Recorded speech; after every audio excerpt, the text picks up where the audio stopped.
Ndio bosi. Bosi nani? Ndio bosi. Jamani, sasa nitamaliza lini? Silimi. Nilime nini? Vyakula vya kutosha.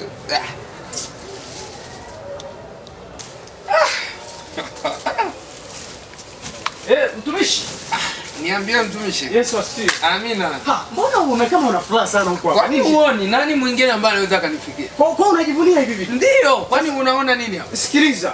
Biblia inaeleza wazi. Nini? Kulikuwa bwana mmoja ambaye na yeye alilima, alipata mazao mengi sana. Lakini yale mazao hakumsaidia kitu. Usiku ndipo roho wa Bwana akamjia akasema, wewe ni mpumbavu sana. Unajivunia mazao, vitu vizuri, lakini hujui kama leo roho yako inatakiwa kuchukuliwa. Sikiliza.